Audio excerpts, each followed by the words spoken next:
गुरुर्ब्रह्मा गुरुर्विष्णु गुरुर्देवो महेश्वर गुरु साक्षात् परम ब्रह्म तस्मै श्री गुरुवे नमः।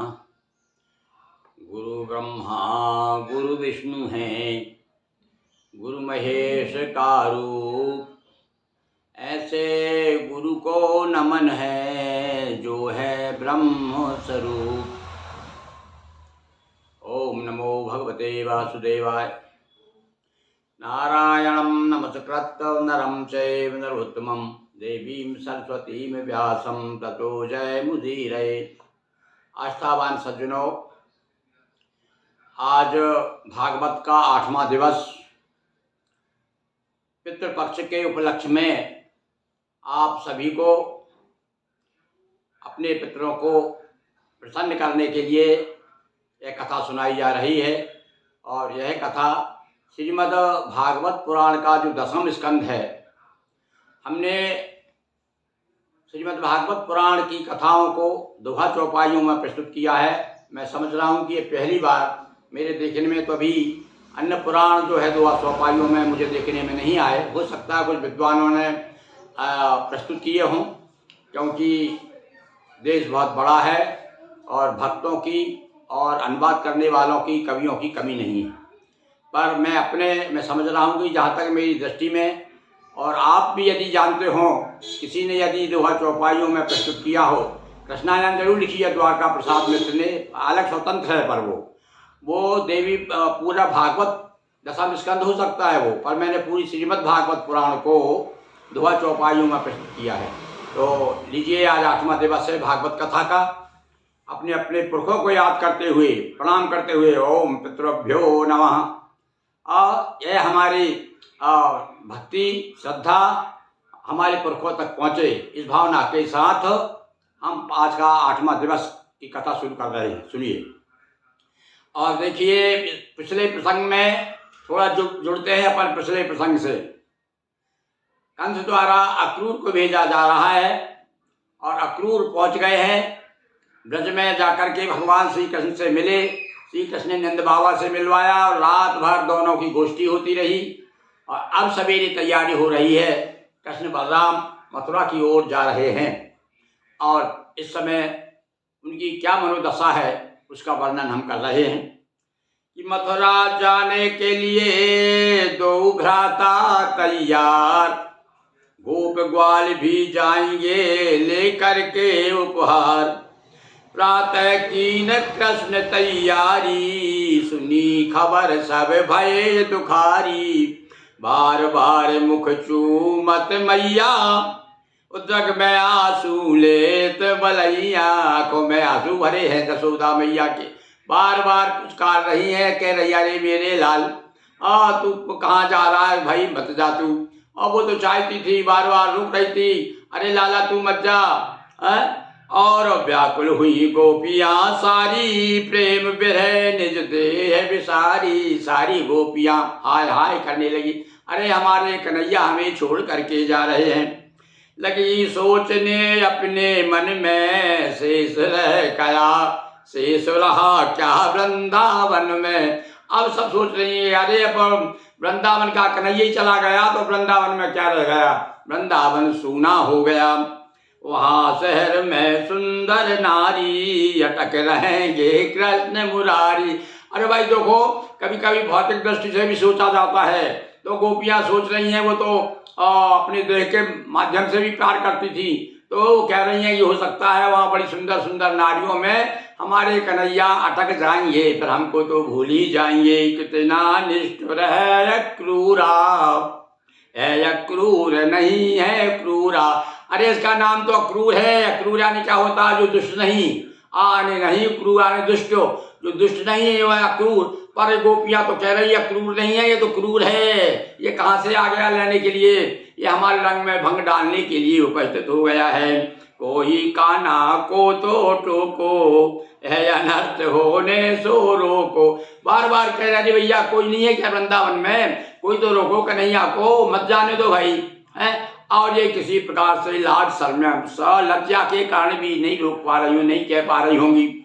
जसोदा रोती रही द्वार पर, बड़े कृष्ण उनको समझा कर और अब यशोदा को रोते हुए छोड़ करके चले गए। बहुत समझाया माँ को, मारे में आज कहा ना बताते मैं कल आ जाऊंगा कल आ जाऊंगा। तो गोपियाँ कहती आज कल परसों आज कल परसों आज कल परसों करते करते बोले मैं अभी कल लौट के आ रहा हूँ। तो ऐसा उंगली गिनते गिनते बताते उनकी जो उंगलियों में जो ये जो दिख रही हैं आपको ये लाइन है, ये लाइन जो है बताते हैं कि छाले पड़ गए थे उसमें, गल गई थी वो करते करते गोपियों की। तो जसोदा माँ को कीन प्रणामा और रथ बैठे के काना बलरामा। माँ को प्रणाम करके यशोदा मैया को, नंद बाबा को, यशोदा मैया को उनसे विदा लेकर के प्रणाम करके और अक्रूर जी साथ में अक्रूर जी के साथ हो लिए आगे चले जमुन तट आए रुक अक्रूर सरित में आए। थोड़ा आगे चले यमुना जी आ गई तो कहने लगे अक्रूर जी अरे भैया कन्हैया मैं आ गया हूँ तो मैं नहा भी लूँ। क्यों वहाँ भैया 15 किलोमीटर से चले आए थे, यहाँ पर आना कम होता था तो मैं नहा लेता हूँ। अक्रूर जी नहाने लगे और भगवान बैठे किनारे पर। अब देखिए क्या होता है यहाँ पर, भगवान अपनी लीला दिखाते हैं। आंखें मूंद कर कीना ध्याना दिखे कृष्ण विष्णु भगवाना। यहाँ पर भैया हमारे जो वेदव्यास जी हैं बार बार स्मरण दिलाते हैं प्रसंगों के माध्यम से कि यहाँ भूल मत जाना, अरे कृष्ण जो है ये साक्षात विष्णु के अवतार हैं। तो अब यहाँ देखो फिर एक प्रसंग बता दिया उन्होंने कि आंख मूंद करके जो है स्नान करने के बाद जो ध्यान दिया तो विष्णु ऐसा दिखाई दिया, ये कृष्ण नहीं है, ये तो भगवान विष्णु हैं। तो सनक आदि मुनिजन सभी करते थे सब ध्यान, प्रमुदित हो अक्रूर ने कीना स्तुति गान। और क्या दिखाई दिया उनको, भगवान विष्णु है तो।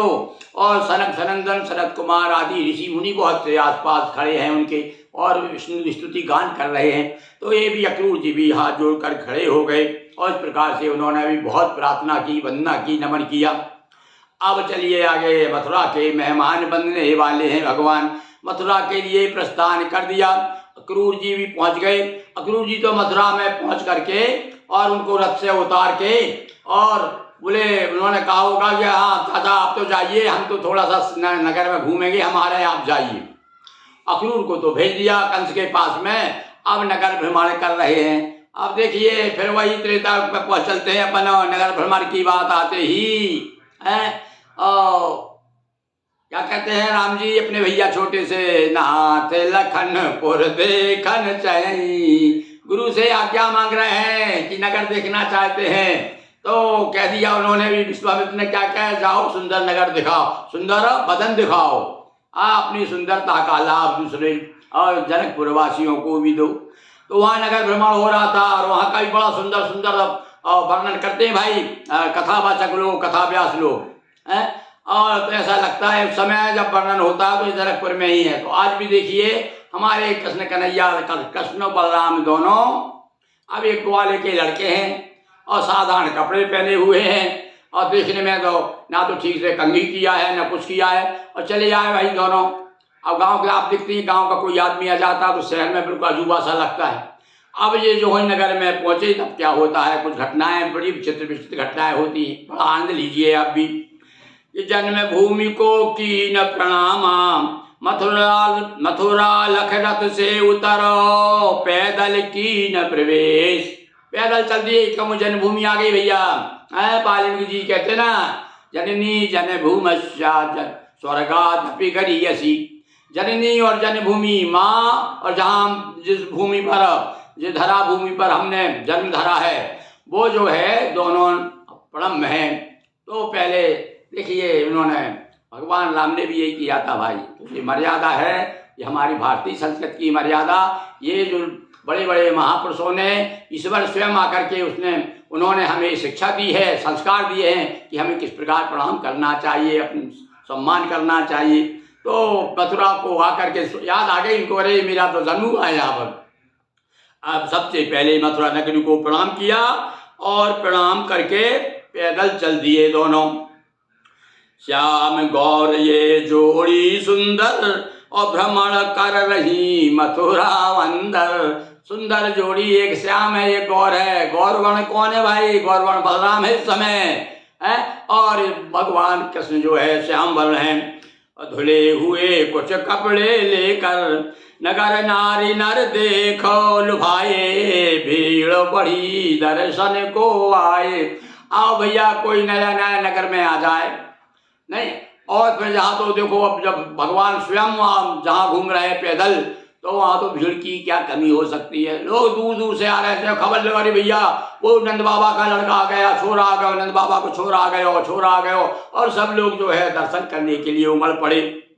धुले हुए कुछ कपड़े लेकर धोबी जाता दिखा। और आगे चले, थोड़ी दूर चले, एक धोबी दिख गया और कुछ कपड़े धुले हुए, कपड़े राजा के कपड़े धुले हुए लेकर के जा रहा था।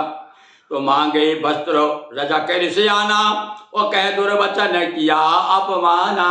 अरे भैया देखो, ये बड़ी विचित्र बात, देखो कहाँ समानता लगती है। त्रेता युग में भी धोबी ने अपमान किया था भाई, है। और देखिए धोबी का स्वभाव ही वहाँ भी वैसे ही ऐसा लगता है, कोई धोबी तो नहीं आ गया यहाँ भी, है। ये इसने भी बड़ा अपमान किया भगवान का, है। और कहा अरे ये राजा की तुम जानते हो क्या हो, छोरो कल के वहाँ के आ गए, तुमको नहीं मालूम ये किसके राजा के यहाँ जा रहे हैं कब। इस प्रकार से जब उसने अपमान किया दुर्वचन करके, तो धक्का देकर मार गिराया और धोबी को यमलोक को पठाया। एक ऐसा धक्का दिया कि वो जो लगा धक्का, तो बस हम कलकत्ता पहुंच गए अपने यमपुरी पहुंच गए एक धक्के में ही, बराबर कर दिया उनको। तो नीले पीले बसन पहन कर और लगने लगे और भी सुंदर। जो भी कपड़े थे उनमें से छांट छांट करके अपने अपने हिसाब से पहन लिए। अब भैया कुछ हो, हमने क्या कथा व्यास तो यहाँ तक कहते हैं दर्जी के यहाँ भी चले गए थे, उन्होंने कहा इनको बड़े बड़े लंबे लंबे कपड़े हैं, इनको काट छाट के जरा सीधो, हम लोग थोड़ी देर बैठते हैं, और अपने नाप के करके उनको पहने।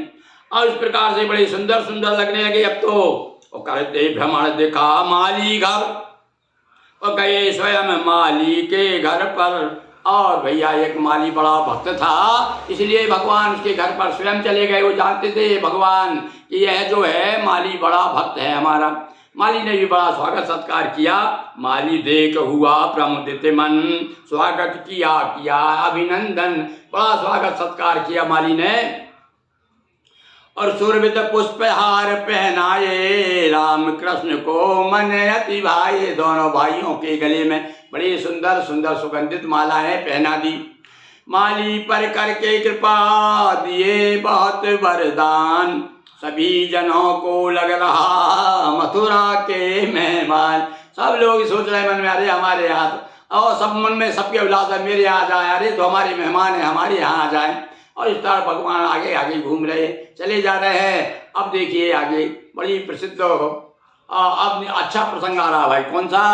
बड़ा प्रसिद्ध प्रसंग है। लोग तो कहते हैं जब कुब्जा से हमने तो बहुत पहले एक लोकगीत सुना था अपने छात्रा काल में, विद्यार्थी काल में। हमारे गांव में भजन मंडली आज भी चल रही भजन मंडली, अब तो वो फिल्मी तर्जों में चलते सब। तो वो उसमें एक भजन सुना था हमने, देखिए बड़ा अच्छा लगेगा, 2 लाइन कि कुब्जा से प्रीत करन गए थे रघुराई, खबर राधा ने पाई। कुब्जा से प्रीत करन गए थे यदुराई, खबर राधा ने पाई। आप इस प्रकार से इस गीत को पूरा वर्णन करते हैं कि किस प्रकार राधा को अच्छा नहीं लगा। राधा को पता चला कि अरे कुब्जा के घर गए, और बाद में और कुब्जा से उन्होंने प्रेम भी किया। तो इस बात को लेकर के लोकगीतों में भी भगवान श्री कृष्ण की लीलाएं गाई जाती है। अब सुनिए यहाँ पर कुब्जा मिलती है। तो कुब्जा पात्र हाथ में लेकर माली का सम्मान करो, चले कृष्ण बलराम, पथ अनेक बकरा मिली कुब्जा जिसका नाम। अनेक बकरा यानी अनेक जगह से सारी उसका अंग जो है टेढ़ा मेढ़ा था, उसे बकरा कहा गया है। अब वो कुब्जा हाथ में पात्र लेकर के जाते हुए जा रही थी राजमार्ग पर। हाथ पात्र अनुलेपन वाला लेकर कहाँ जा रही बाला। कुब्जा देख कृष्ण से बोली, प्रेममयी वाणी रस घोली, है यह कंस हेतु अनुलेपन और मेरा भी स्वीकार है चंदन। भगवान ने तो कहा भाई अरे हमें मिलेगा, हम तुम्हारे गांव के मेहमान हैं यहाँ के, हमें चंदन मिलेगा क्या? ये कहाँ ले जा रही हो, किसका है? तो उन्होंने बताया कि राजा के लिए हम सुंदर चंदन किसका अनुलेपन करने जा रही हूँ। तो भगवान ने कहा भाई थोड़ा हमको भी लगा दो। तब तो वो तो भैया मन ही मन भगवान कृष्ण की दीवानी थी कुब्जा, मीरा की तरह। अब देखो इसने भी क्या कहा कि हाँ बिल्कुल स्वीकारिए, मैं आपको चंदन लगाती हूँ। अब जब बड़े प्रेम के साथ में भगवान कृष्ण का चंदन का अनुलेपन किया तो कहा कृष्ण यदि योग्य हमारे हो तो दो मेहमान तुम्हारे हो। प्रसन्न कृष्ण हो प्रसन्न कुब्जा मन माना, हरि को चंदन की न प्रदाना। प्रसन्न हो करके चंदन अनुलेपन कर दिया भगवान के। और अब भगवान प्रसन्न हो गए उस पर। तो क्या किया भगवान ने, अब देखो क्या बात, जहाँ प्रेम है वहाँ क्या है और जहाँ पर घृणा है वहाँ क्या है। उधर एक सुंदरी आई थी त्रेता युग में, तो उसके तो नाक कान कटा के गई, और ये बेचारी बकरा थी। तो भगवान ने क्या किया, उसके लात पे लात रखकर, पाँव पे पाँव रखकर जो झटका दिया वो ठीक हो गई। अब यहाँ पर भैया एक बात लिखी हुई है क्या, ये विष्णु पुराण में भी एक प्रसंग ऐसा आता है कि भगवान जो है सीधे सीधा करने की विधि जानते थे। गाँव कुछ लोग नशे वगैरह ठीक करते हैं ना, हड्डियाँ ठीक कर देते हैं, नसों को मस करके ठीक कर देते हैं। तो भगवान वो विधि जानते थे, तो गाँव के थे ही, ग्वाले बन के आए थे। तो उन्होंने उठा के हाथ पाँव घुमा घुमू करके उसके ऊपर हाथ फरा करके और पाँव पे पाँव रख के जो झटका दिया, तो पाँव पर धर पाँव मुरारी, सभी वक्रता दूर निवारी। सीधा करने की विधि द्वारा ओ कुब्जा रूप किया अति प्यार। अब तो बड़ी सुंदर सोरसी हो गई, वो बहुत सुंदर लगने लगी और कहने लगी चलो ग्रह मोहन दिया उसे भी हरिया आश्वासन। चलने लगी महाराज, अरे चलिए मेरा आतिथ्य स्वीकार कीजिए। तो भगवान ने सोचा भाई देखो अभी समय नहीं है, पर मैं तुमसे वायदा करता हूँ मैं जरूर तुम्हारे यहाँ आऊँगा, क्योंकि मैं जानता हूँ तुम मुझे भी गोपियों की तरह, मुझे भी तुम बहुत प्यार करती हो। ऐसा भगवान आश्वासन दे करके चंदन अनुलेपन वसन पहने पुष्प की माल, चले यज्ञशाला तरफ भ्रातो सहित नंदलाल। बोलिए कृष्ण चंद्र की जय, वृंदावन बिहारी लाल की जय।